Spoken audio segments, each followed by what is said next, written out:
إن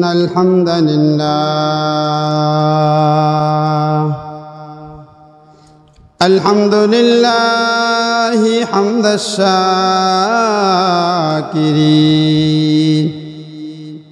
ونؤمن به إيمان الموقنين ونقر بوحدانيته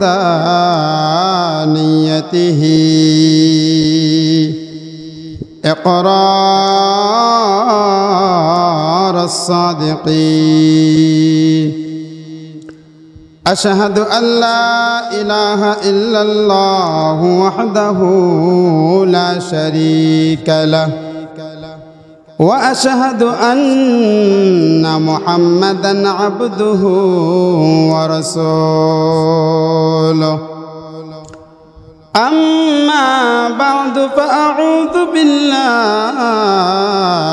من الشيطان الرجيم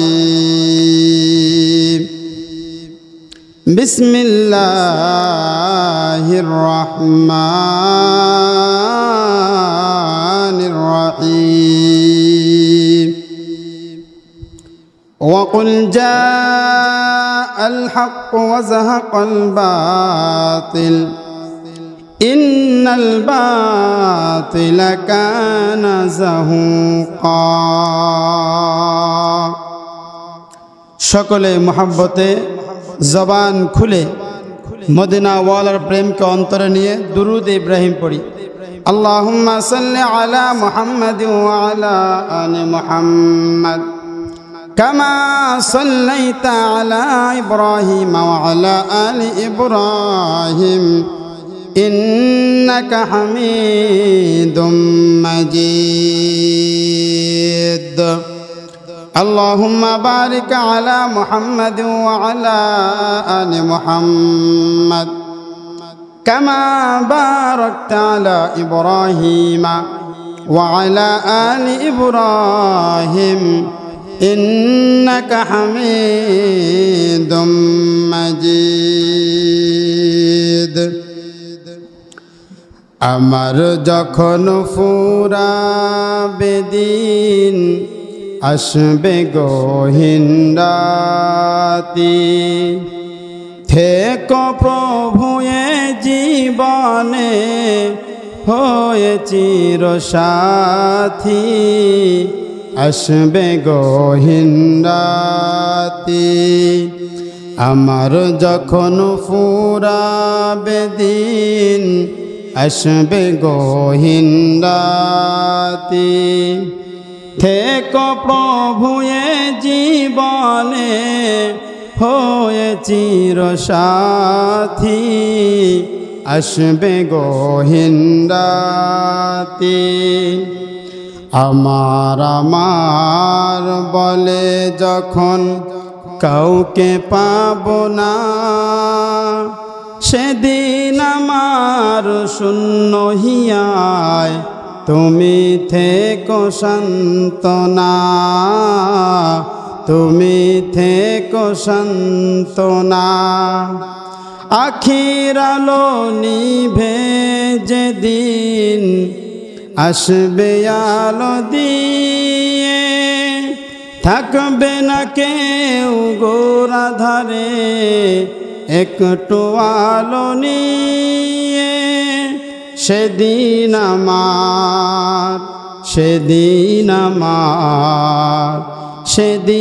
আমার আধার ঘরে তুমি থেকো বাতি আসবে গহীন রাতি। সকলে বলি আমিন। আলহামদুলিল্লাহ, সমস্ত প্রশংসা মহান রব্বুল আলামিনের দরবারে, যেই মহান রব্বুল আলামিন আমাদেরকে দয়া করে এবং মায়া করে পবিত্র মুহররম মাসে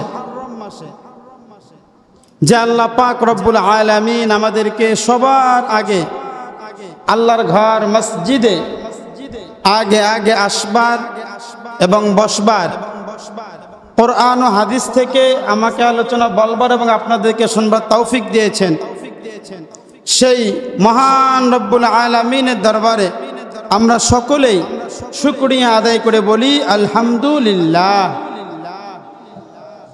লক্ষ কোটি দুরুদ ও সালাম আকায়ে নামদার তাজদারে মদিনা মরুরুদুলাল মুহাম্মদ মুস্তাফা সকলে জবান খুলে বলি সাল্লাল্লাহু আলাইহি ওয়াসাল্লাম।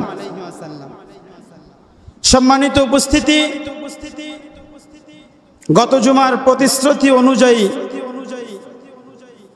আমি আপনাদের সামনে পবিত্র কোরআনুল কারীম থেকে ছোট্ট একটা আয়াতে কারিমা তেলাওয়াত করেছি। ইনশাআল্লাহ উক্ত আয়াতকে সামনে রেখেই যতক্ষণ পর্যন্ত আপনাদের সামনে আল্লাহ পাক রব্বুল আলামিন আমাকে বসিয়ে রাখেন, এমন এমন কথা যেন আল্লাহ পাক রব্বুল আলামিন আমার জবান দিয়ে বের করে দেয়, যেই কথাগুলো কাল কঠিন কিয়ামতের ময়দানে আপনাদের জন্য এবং আমার জন্য নাজাতের ওসিলা হয়ে যায়। সকলে বলি আমিন। সম্মানিত উপস্থিতি, হুসাইন রাদিয়াল্লাহু তাআলা আনহু কারবালার প্রান্তরে মর্মান্তিকভাবে শাহাদাত বরণ, এই বিষয়ে আলোচনা করার কথা ছিল। গত জুমায় ভূমিকা শুনেছেন, মুহররম মাসের ফজিলত শুনেছেন এবং মুহররম মাসে যে গুরুত্বপূর্ণ রোজা সেটার কথাও শুনেছেন। এবং আলহামদুলিল্লাহ ইতিমধ্যেই আমরা অনেকেই এই রোজা রেখে ধন্য হয়েছে, আলহামদুলিল্লাহ বলে। রাসূল করিম সাল্লাল্লাহু আলাইহি ওয়াসাল্লাম বলেন, যে ব্যক্তি আশুরার দিনে রোজা রাখবে আল্লাহ পাক রব্বুল আলামিন তার পিছনের 1 বছরের গুনাহ মাফ করে দেবেন। সকলে বলি সুবহানাল্লাহ। আলহামদুলিল্লাহ যারা আমরা রোজা রেখেছি আল্লাহ পাক রব্বুল আলামিনকে বলবো, আল্লাহ আমার দায়িত্ব ছিল রোজা রাখার, বাকি প্রতিদান দেওয়ার মালিক কে? তুমি। সম্মানিত উপস্থিতি, হুসাইন রাদিয়াল্লাহু তাআলা আনহু যে যুদ্ধটা করেছিলেন বাতিলের বিরুদ্ধে, হুসাইন রাদিয়াল্লাহু তাআলা আনহু কারবালার প্রান্তরে মর্মান্তিকভাবে শহীদ হয়েছিলেন। দিনটা ছিল 10 মুহররম। দিনটা কি ছিল বলেন? 10 মুহররম। আল্লাহ পাক রব্বুল আলামিন দুনিয়া সৃষ্টি করেছেন 10 মুহররম। আবার কিয়ামত হবে 10 মুহররম শুক্রবার। 10 মুহররম শুক্রবারের দিন এই দুনিয়া আল্লাহ পাক রব্বুল আলামিন ইসরাফিল আলাইহিস সালাতু ওয়াস সালামকে বলবে, ইসরাফিল তুমি বাঁশিতে ফুৎকার দাও, সাথে সাথে ইদাস সামাউ ফাতারাত ওয়া ইদাল কাওয়াকিবু তাসারাত, সাথে সাথে পুরো পৃথিবী আসমান জমিন তুলার মতো উড়তে থাকবে। আল্লাহু আকবার বলেন। ওই দিনটা হবে কি? 10 মুহররম শুক্রবার। 10 মুহররম শুক্রবার। হুসাইন রাদিয়াল্লাহু তাআলা আনহু যুদ্ধ করেছিলেন কাফের বিরুদ্ধে না, মুসলমানের বিরুদ্ধে।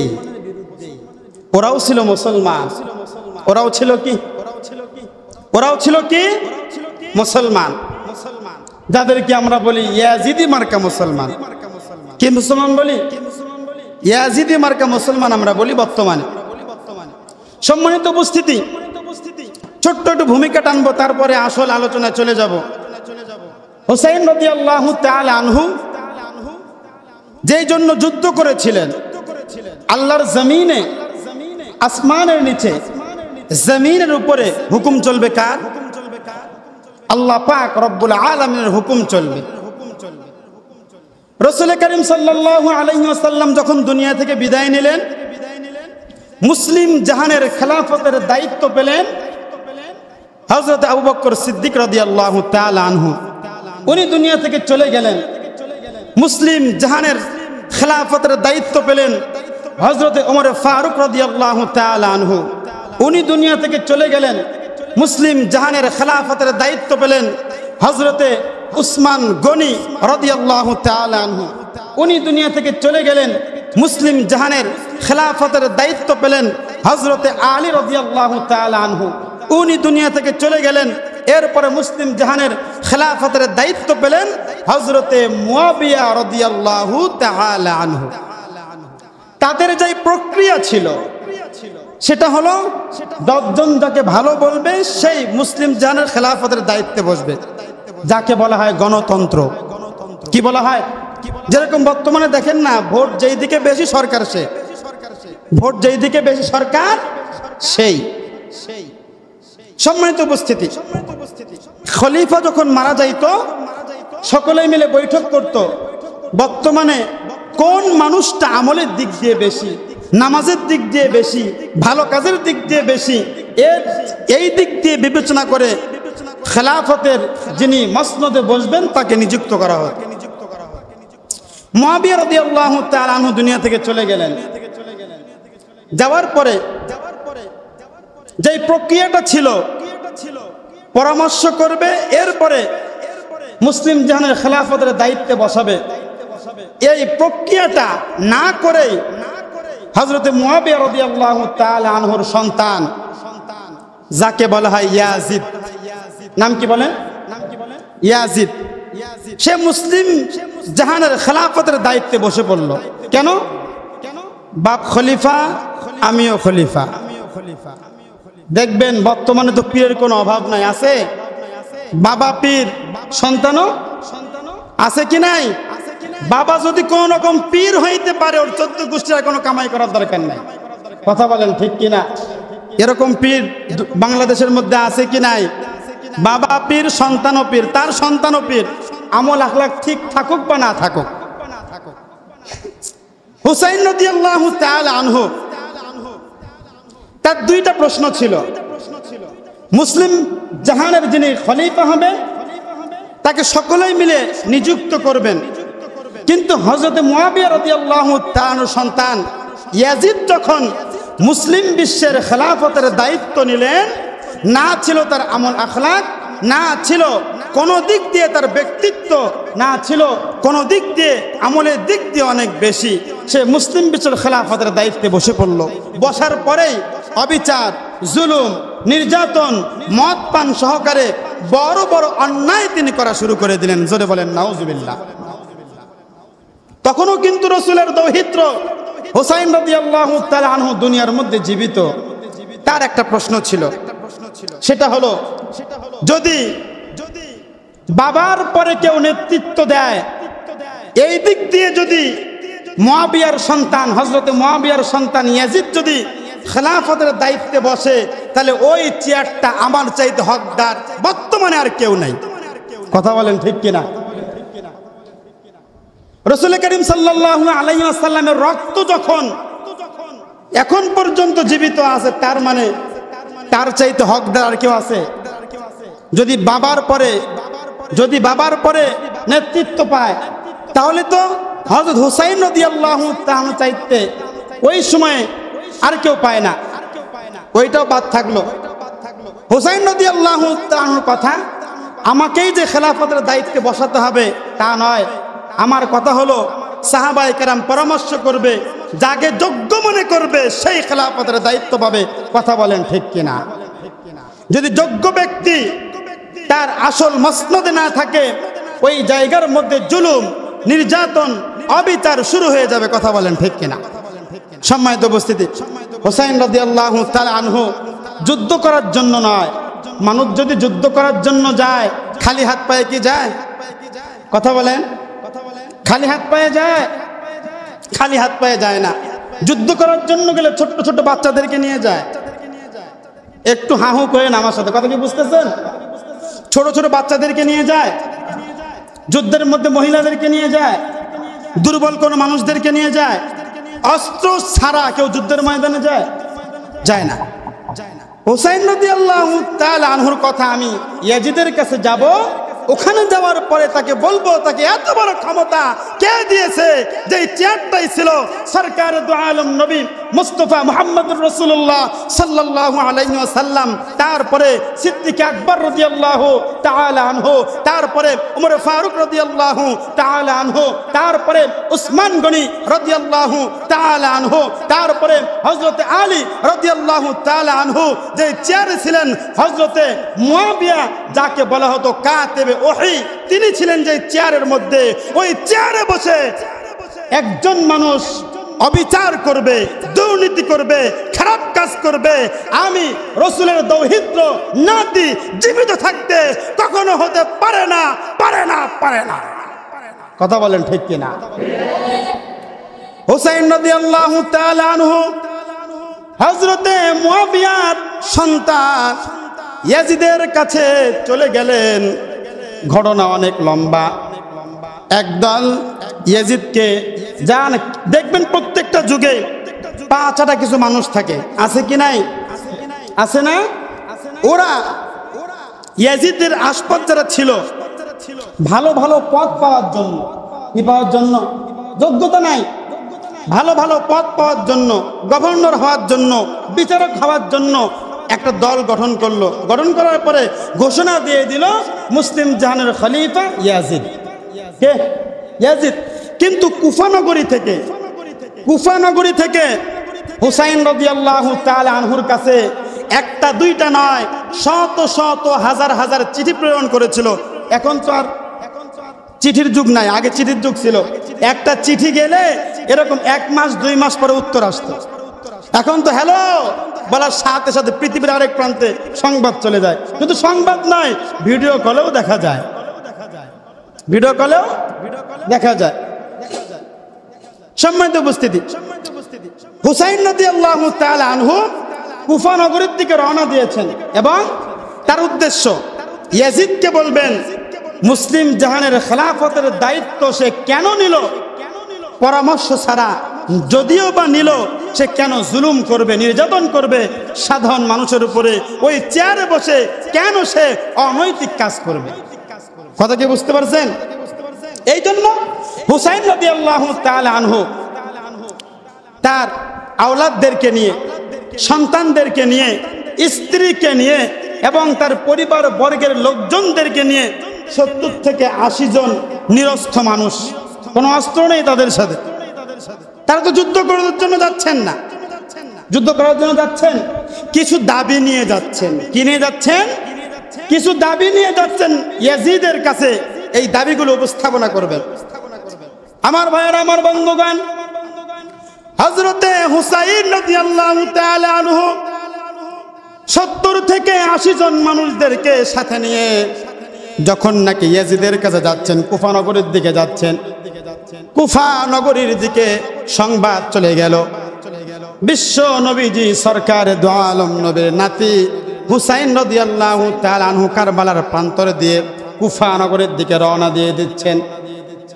কুফা নগরীর যেই গভর্নর ছিল, সেই গভর্নর 5000 বাহিনীকে হুসাইন রাদিয়াল্লাহু তাআলা আনহুকে ঠেকানোর জন্য পাঠিয়ে দিয়েছেন। 70 থেকে 80 জন মানুষদেরকে বাধা দেওয়ার জন্য কয় হাজার, জোরে কথা বলেন, কয় হাজার?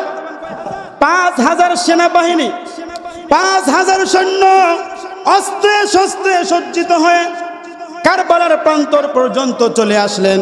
হুসাইন রাদিয়াল্লাহু তাআলা আনহু 9 মুহররমে কারবালার প্রান্তরে তিনি চলে গেলেন। যাওয়ার পরে কারবালার প্রান্তর থেকে ওই 5000 সেনাবাহিনীর মধ্যে থেকে ইয়াজিদ কর্তৃক যেই 5000 সৈন্যবাহিনী পাঠিয়েছিল, তারা কারবালার প্রান্তরে এসে হুসাইন রাদিয়াল্লাহু তাআলা আনহুকে বাধা দিল। আসার পরে বলল, হুসাইন তুমি সামনের দিকে আগাইতে পারবা না, পিছনের দিকেও যাইতে পারবা না। আমাদেরকে আদেশ দেওয়া হয়েছে তোমাকে এবং তোমার পরিবারকে, তোমরা যেই কয়জন তোমরা কুফার দিকে রওনা দিয়েছো, তোমাদেরকে বাধা দেওয়ার জন্য আমাদেরকে অর্ডার দেওয়া হয়েছে, নির্দেশ দেওয়া হয়েছে, তোমাদেরকে সামনের দিকে আগাইতে দেব না। হুসাইন রাদিয়াল্লাহু তাআলা আনহু কুফার দিকে রওনা দেওয়ার জন্য যেই পরিমাণ খাবার নেওয়ার দরকার ছিল, যেই পরিমাণ পানি নেওয়ার দরকার ছিল, তারা জানতো 4 দিন অথবা 5 দিন পরে আমরা কুফার গিয়ে ওখানে পৌঁছায়া যাব। ওই পরিমাণ খাবার তাদের কাছে ছিল, ওই পরিমাণ পানি তাদের কাছে ছিল। কে জানতো কারবালার প্রান্তরে এসে হুসাইন রাদিয়াল্লাহু তাআলা আনহু বাধা প্রাপ্ত হবেন। ওই জায়গার মধ্যে হুসাইন রাদিয়াল্লাহু তাআলা আনহু যেই পরিমাণ খাবার ছিল, ওই খাবারটা হুসাইন রাদিয়াল্লাহু তাআলা আনহু শেষ হয়ে গেল, পানি শেষ হয়ে গেল। বাচ্চাগুলো ক্ষুধার কারণে ছটফট করতেছে, তাদের সাথে মহিলাগুলো ছিল, মহিলাগুলো খাবারের কারণে ছটফট করতেছে। যেই সমস্ত আওলাদগুলো ছিল হুসাইন রাদিয়াল্লাহু তাআলা আনহুর সাথে যেই পরিমাণ সদস্য ছিল, সকলেই ক্ষুধার তাড়নায় ছটফট করতেছে। কারবালার প্রান্তরে ছিল ফুরাত নদী, যেই ফুরাত নদী থেকে আশপাশ যত মানুষ ছিল ওই ফুরাত নদীর পানি খেয়ে তারা পিপাসা তারা দূর করত। আমার ভাইয়ের, আমার বন্ধুগণ, হুসাইন রাদিয়াল্লাহু তাআলা আনহু কারবালার প্রান্তরে গিয়ে ইয়াজিদ কর্তৃক যেই সৈন্যবাহিনী ছিল 5000 সৈন্যবাহিনীদেরকে উদ্দেশ্য করে হুসাইন রাদিয়াল্লাহু তাআলা আনহু একটা বক্তব্য দিলেন। ওই দিনটা ছিল 9 মুহররম। কি ছিল? 9 মুহররম। হুসাইন রাদিয়াল্লাহু তাআলা আনহু বলা শুরু করে দিলেন, হে ইয়াজিদ কর্তৃক সৈন্যবাহিনীরা, তোমরা ভালো করে শুনে রাখো, আমরা কিন্তু যুদ্ধ করার জন্য এখানে আসি নাই। কি করার জন্য আসি নাই? আমরা যুদ্ধ করার জন্য আসি নাই। আমি শুধুমাত্র কেবলমাত্র ইয়াজিদের কাছে যাব, যাওয়ার পরে বলবো মুসলিম জানের খেলাফতের দায়িত্ব পাওয়ার পরে তাকে কে কোন সাহস দিয়েছে, এত বড় সাহস তাকে কে দিয়েছে এই চেয়ারে বসার পরে দুর্নীতি করবে, অবিচার করবে, অশ্লীল কাজ করবে। এই চেয়ারটা তো হযরত মুহাম্মদুর রাসূলুল্লাহ সাল্লাল্লাহু আলাইহি ওয়াসাল্লাম বসেছিলেন। কথা বলেন ঠিক কিনা? এই চেয়ারের মধ্যে আবু বকর সিদ্দিক রাদিয়াল্লাহু তাআলা আনহু, ওমর ফারুক রাদিয়াল্লাহু তাআলা আনহু, উসমান গনি রাদিয়াল্লাহু তাআলা আনহু ওই চেয়ারের মধ্যে বসেছিলেন। আলী রাদিয়াল্লাহু তাআলা আনহু ওই চেয়ারের মধ্যে বসেছিলেন। আমিরে মুয়াবিয়া রাদিয়াল্লাহু তাআলা আনহু ওই চেয়ারের মধ্যে বসেছিলেন। ওই চেয়ারের মধ্যে বসে কোনো অনৈতিক কাজ করা যাবে? কোনো খারাপ কাজ করা যাবে না। আমার ভাইরা, আমার বন্ধুগণ, হুসাইন রাদিয়াল্লাহু তাআলা আনহু 9 মুহররমে একটা ঘোষণা দিয়ে দিলেন। কি ঘোষণা দিলেন? হে ইয়াজিদের সেনাবাহিনীরা, তোমরা ভালো করে শুনে রাখো, আমরা যুদ্ধ করার জন্য আসি নাই, আমরা যুদ্ধ করার জন্য তোমার কাছে আসি নাই। তোমরা ভালো করে শোনো, আমাদের পথকে তোমরা ছেড়ে দাও, আমরা ইয়াজিদের কাছে যাব। যাওয়ার পরে ইয়াজিদকে গিয়ে আমরা তার সাথে পরামর্শ করব। কথা বলেন ঠিক কিনা? কিন্তু ইয়াজিদের সেনাবাহিনীরা কোনো কথা শুনলো না। এমনকি ফুরাত নদী থেকেও তাদেরকে পানি নিতে দিল না। হুসাইন রাদিয়াল্লাহু তাআলা আনহুর সাথে প্রত্যেকটা মানুষ ক্ষুধার তাড়নায় ছটফট করতেছে, পিপাসার কারণে ছটফট করতেছে, পানির কারণে ছটফট করতেছে। ছোট্ট বাচ্চাগুলো ছটফট করতেছে পানির তাড়নায়। এমন একটা অবস্থা হয়ে গেল ওই জায়গার মধ্যে হুসাইন রাদিয়াল্লাহু তাআলা আনহুর সাথে যেই সদস্যরা ছিল ক্ষুধার কারণে কয়েকজন মারা গেল। আল্লাহু আকবার বলেন। হুসাইন রাদিয়াল্লাহু তাআলা আনহু 9 মুহররম রাত্রিবেলা একটা ভাষণ দিল। ভাষণ দিয়ে বলতেছে, ইয়াজিদের সেনাবাহিনীরা, ভালো করে শোনো, তোমাদের কাছে আমি 3টা প্রস্তাব করি। কয়টা প্রস্তাব? নাম্বার 1, হয়তোবা তোমরা আমাদেরকে ইয়াজিদের কাছে নিয়ে যাও, তোমাদের সাথে আমরা যুদ্ধ করব না, আমরা যুদ্ধ করার জন্য তোমাদের কাছে আসি নাই, কয়েকটা দাবি নিয়ে আমরা এসেছি। ইয়াজিদের কাছে যাব, আমাদের যুদ্ধ করা আমাদের কোনো উদ্দেশ্য নাই। হয়তোবা আমাদেরকে তোমরা ইয়াজিদের কাছে নিয়ে যাও, না হইলে মুসলিম অধ্যুষিত কোন মুসলিম দেশের মধ্যে আমাদেরকে রেখে আসো, সেখানে থেকে আমাদের জীবনটা অতিবাহিত করে দিব। না হয় আমাদেরকে যেখান থেকে এসেছি আমাদেরকে সেখানে মদিনাতুল মুনাওয়ারায় পাঠিয়ে দাও, আমরা সেখানেই চলে যাব। কিন্তু তারা কোনো কথাই শুনলো না। নাউজুবিল্লাহ বলেন। আবার তাদেরকে আক্রমণ করার সাহসও পাচ্ছে না। কেমনে আক্রমণ করবে? ওই জামানার মধ্যে তখনও কিছু সাহাবী জীবিত ছিল, তারা সচক্ষে দেখেছে হুসাইন রাদিয়াল্লাহু তাআলা আনহুর ঠোঁটের মধ্যে আপনার আমার পয়গম্বর সরকার দু আলম নবী চুমু খেয়েছেন। আল্লাহু আকবার বলেন। ওই সময়ের মধ্যে হুসাইন রাদিয়াল্লাহু তাআলা আনহু 9 মুহররম রাত্রিবেলা একটা ঘোষণা দিলেন, এই ইয়াজিদের সেনাবাহিনী, ভালো করে শুনো, তোমাদের সাথে আমাদের যুদ্ধ করার কোনো আগ্রহ বা উদ্দেশ্য নাই, তোমরা আমাদেরকে ছেড়ে দাও, আমরা এজিদের কাছে যাব, না হইলে মুসলিম অধ্যুষিত কোনো দেশের মধ্যে আমাদেরকে ছেড়ে দাও, না হইলে যেখান থেকে আমরা এসেছি সেখানে আমাদেরকে তোমরা পাঠিয়ে দাও, আমরা তোমাদের সাথে যুদ্ধ করব না। কে শোনে কার কথা? ইয়াজিদ কর্তৃক যে সেনাবাহিনীরা ছিল তারা নিজেরাই একটা বক্তব্য দিল, এই ইয়াজিদের সেনাবাহিনীরা তোমরা যদি এরকম ভাবে চুপ করে থাকো তাহলে আমরা কোনো দিকে আমরা উদ্দেশ্যে পৌঁছাতে পারবো না। হুসাইন রাদিয়াল্লাহু তাআলা যখন বুঝতে পারলেন তাদের উদ্দেশ্য খারাপ, হুসাইন রাদিয়াল্লাহু তাআলা আনহু তাদের উদ্দেশ্য করে বললেন, এই ইয়াজিদের সেনাবাহিনীরা ভালো করে শোনো, আমরা ভালো করে বুঝে গেছি তোমরা আমাদেরকে হত্যা করবা। আজকে 9 মুহররম, আজকে রাতটা একটু আমাদেরকে ইবাদত করতে দাও, তোমাদের সাথে যুদ্ধ আমরা আগামী কালকে করব। তারা একটু সুযোগ দিলেন। হুসাইন রাদিয়াল্লাহু তাআলা আনহু ওই সমস্ত ইয়াজিদ কর্তৃক যে মুসলমানরা ছিল তাদেরকে উদ্দেশ্য করে বললেন, আজকের রাতটা একটু সুযোগ দাও, আল্লাহর সাথে একটু শেষ সাক্ষাৎটা করে নেই। ওই হুসাইন রাদিয়াল্লাহু তাআলা আনহু তাদেরকে উদ্দেশ্য করে বললেন, আগামী কালকে হয়তোবা নামাজের মধ্যে দাঁড়িয়ে আলহামদুলিল্লাহি রাব্বিল আলামিন আল্লাহর প্রশংসা করতে পারবো না, হয়তোবা আগামী কালকে সিজদায় গিয়ে আল্লাহর প্রশংসা করতে পারবো না। হুসাইন রাদিয়াল্লাহু তাআলা আনহু তাদের যেই সদস্যগুলো ছিল তাদেরকে বললেন, ও আমার আওলাদেরা, ও আমার সাথী সঙ্গীরা, তোমরা ভালো করে শোনো, তাদের উদ্দেশ্য তোমাদের রক্ত নয়, তারা চায় আমার রক্ত। অতএব তোমরা এদিক সেদিক যে যেখানে পারো তোমরা পালায়ন করে চলে যাও, তোমরা এদিক সেদিক পালায়ন করে চলে যাও, আমার সদস্যদেরকে নিয়ে, আমার পরিবার বর্গদেরকে নিয়ে তোমরা আশপাশ যে পাহাড়গুলি আছে ওই সমস্ত পাহাড়ে তোমরা পালায়ন করো। হুসাইন রাদিয়াল্লাহু তাআলা আনহুর সাথে যেই সাহাবারা ছিল, যেই সদস্যরা ছিল, তারা চিৎকার দিয়ে বলল, ও হুসাইন, তোমাকে একা যুদ্ধের ময়দানে রেখে আমরা পালায়ন করে আমরা বেঁচে থাকবো এই উদ্দেশ্য আমাদের নাই। যদি কাল কঠিন কিয়ামতের ময়দানে সুপারিশ করার সময় পয়গম্বর আমাদেরকে জিজ্ঞাসা করে, আমার নাতিকে যুদ্ধের ময়দানে একা রেখে জীবন তোরা বাঁচিয়ে কেমনে রেখে এসেছিস, ও হুসাইন, পয়গম্বরের সামনে কোনো জবাব দিতে পারবো না। তোমাকে একা রেখে যুদ্ধের ময়দানে একা রেখে আমরা পালায়ন করে আমাদের জীবনকে বাঁচাবো এই উদ্দেশ্য কিন্তু আমাদের নাই।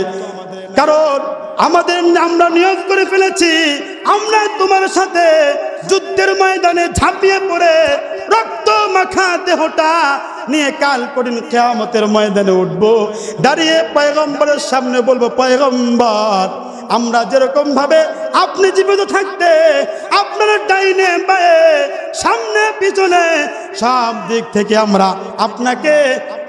আপনাকে আমরা সহযোগিতা করেছি, তদ্রূপভাবে আপনার নাতিকেও আমরা যুদ্ধের ময়দানে একা ছেড়ে আসি নাই, শাহাদাত বরণ করেছি।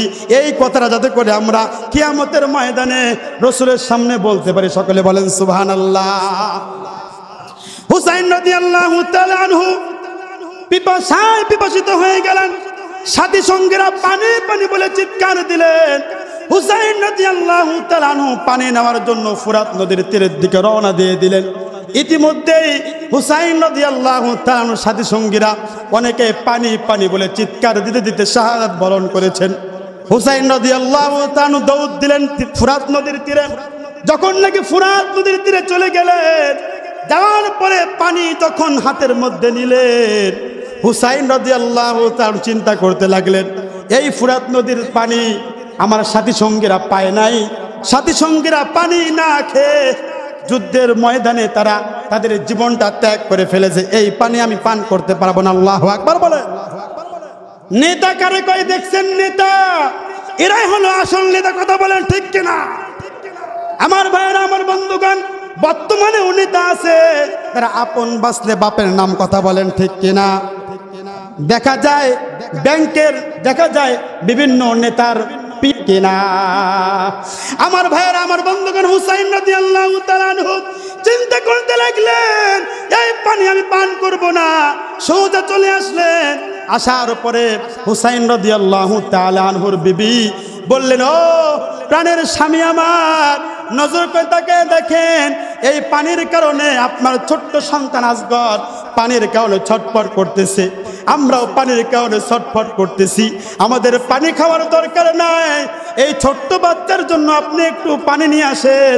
হুসাইন রাদিয়াল্লাহু তাআলা আনহু ছোট্ট বাচ্চা আসগরকে নিয়ে ফুরাত নদীর দিকে রওনা দিয়ে দিলেন। ফুরাত নদীর তীরে যখন রওনা দিয়ে দিলেন, ওই জায়গার মধ্যে যাওয়ার পর হুসাইন রাদিয়াল্লাহু তাআলা আনহু যখন পানিটা হাতের মধ্যে নিলেন, সৈন্যবাহিনী থেকে ইয়াজিদ কর্তৃক সৈন্যবাহিনী থেকে একটা তীর নিক্ষেপ করলো। তীর নিক্ষেপ করার পরে ছোট্ট বাচ্চা আসগরের বুকের মধ্যে এসে লাগলো। আল্লাহু আকবার বলে।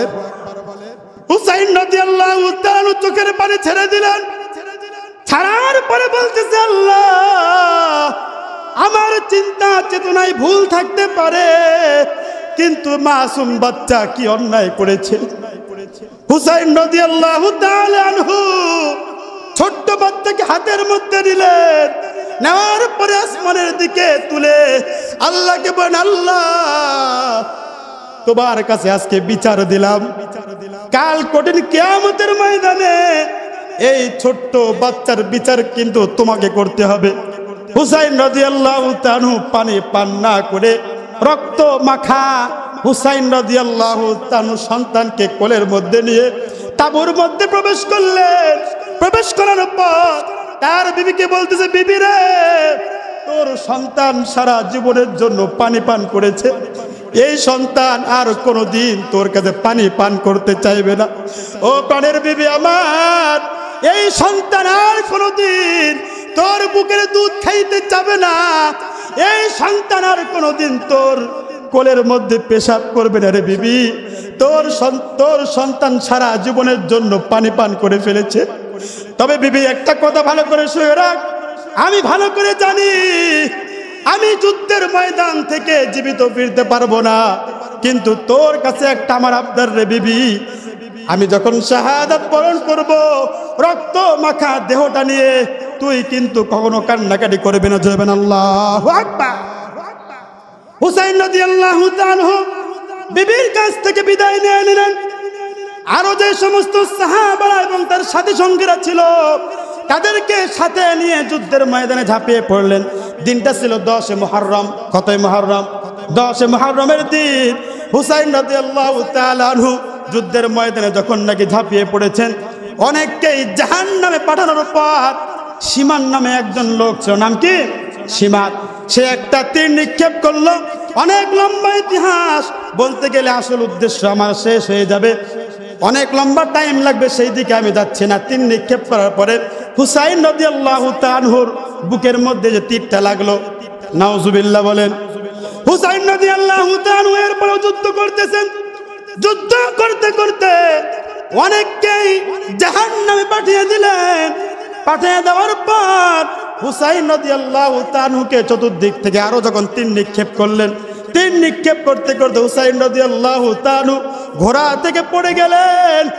কারবালার ময়দান এটা এমন একটা ইতিহাস, গতকাল রাত্রেবেলাও আমি যখন কারবালার ইতিহাসটা একটু মোতালা করতেছিলাম, এই কোরআন শরীফ আমার সামনে আছে, আল্লাহর কাছে বলতেছিলাম, আল্লাহ, আমার জন্ম যদি হুসাইন রাদিয়াল্লাহু তাআলা আনহুর জামানায় হইতো, আমার ঈমান যেই পরিমাণ ঈমান আমার আছে, আমার ঈমান নিয়ে আমি বলতে পারি আমি হুসাইন রাদিয়াল্লাহু তাআলা আনহুর সাথে জিহাদের ময়দানে ঝাঁপিয়ে পড়ে আমার জীবনটা আমি দিয়ে দিতাম। যেমন আল্লাহু আকবার।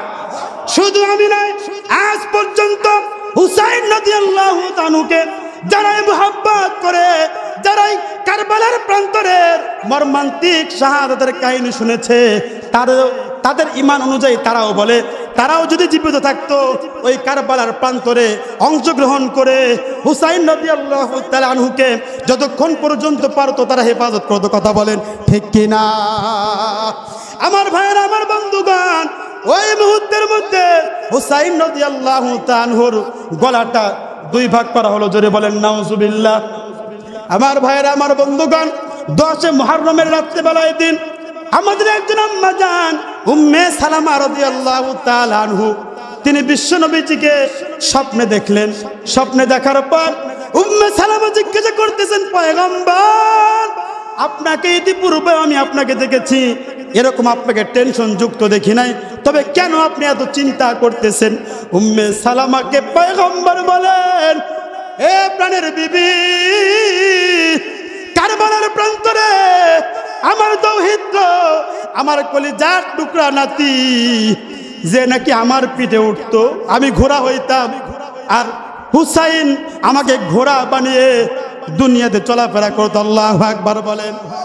আমার কলিজার টুকরা হুসাইন সম্পর্কে বিশ্ব নবীজি হাদিস শরীফের মধ্যে বলেন, হুসাইনুম মিন্নি, আল্লাহ আমি হুসাইনকে মহব্বত করি, হুসাইন আমাকে মহব্বত করে। আল্লাহ যারা হুসাইনকে মহব্বত করবে তুমি তাদেরকে মাফ করে দাও। জোরে বলেন সুবহানাল্লাহ। পয়গম্বর বলতেছেন, ও প্রাণের বিবি, আমার সেই হুসাইনকে কারবালার প্রান্তরে শহীদ করে দেয়। শুধু তাই নয়, আমার হুসাইনকে কারবালার প্রান্তরে হত্যা করার পর গলাটা দ্বিখণ্ডিত করে ফেলে দেওয়া হয়েছে। শুধু তাই নয়, বডিটা হুসাইন রাদিয়াল্লাহু তাআলার সাথে যারা যারা ছিল তাদেরকে কারবালার প্রান্তরের মধ্যে ঘোড়ার পিছনে রশি লাগিয়ে কারবালার প্রান্তরে একবারে পিষ্ট করে দেওয়া হয়েছে। জোরে জোরে বলেন নাউজুবিল্লাহ। পয়গম্বর বলতেছে, হ্যাঁ প্রাণের বিবি, এই যে রক্ত দেখতেছো, এই রক্তটা হলো হুসাইনের রক্ত। কাল কঠিন কিয়ামতের ময়দানে আমি আল্লাহর কাছে বাদী হয়ে আল্লাহকে বলবো, আল্লাহ এই যে রক্ত নিয়ে চলে আসছি, আমার হুসাইনকে যারা কারবালার প্রান্তরে মর্মান্তিকভাবে শহীদ করেছে, মানুষকে তো মানুষ মারতেই পারে, কিন্তু এরকম মর্মান্তিকভাবে কেউ কি কাউকে মারে? কথা বলেন, মারে? গলাটা দ্বিখণ্ডিত করে ফেলা হয়েছে, বডিটা কারবালার প্রান্তরে একবারে পিষ্ট করে দেওয়া হয়েছে। ওই কারবালার প্রান্তরের প্রত্যেকটা বালু হুসাইন রাদিয়াল্লাহু তাআলার শাহাদাতের সাক্ষী। যদি বলেন সুবহানাল্লাহ। সম্মানিত উপস্থিতি, হুসাইন রাদিয়াল্লাহু তাআলা আনহুর শাহাদাত আমাদেরকে কি শিক্ষা দেয়? শুধু কাহিনী শুনলে হবে না, হুসাইন রাদিয়াল্লাহু তাআলার কাহিনী আমাদেরকে শিক্ষা দেয়। আকুল জাআল হাক্কু ওয়া যাহাকাল বাতিল, হক যখন আসবে বাতিল তখন লেজ গুটিয়ে পালাতে বাধ্য হবে। কথা বলেন ঠিক কিনা? আমার ভাইরা, আমার বন্ধুগণ, এটা আমাদের শিক্ষা দেয়, যখনই যুগে যুগে যখনই বাতিল শক্তি মাথা চাড়া দিয়ে উঠবে, ঘরের মধ্যে বসে না থেকে সেই বাতিলের বিরুদ্ধে যুদ্ধ ঘোষণা করতে হবে। কথা বলেন ঠিক কিনা? সম্মানিত উপস্থিতি, যদি আমরা এটা করতে পারি তাহলে হুসাইন রাদিয়াল্লাহু তাআলা আনহুর আদর্শকে আমাদের দেহের মধ্যে আমরা পরিপূর্ণ ঢুকাইতে পারবো। কথা বলেন ঠিক কিনা? তো হুসাইন রাদিয়াল্লাহু তাআলার কাহিনী শেষ, অনেক লম্বা ইতিহাস সংক্ষিপ্ত করলাম। সম্মানিত উপস্থিতি, আমরা এখান থেকে কি শিক্ষা পাই?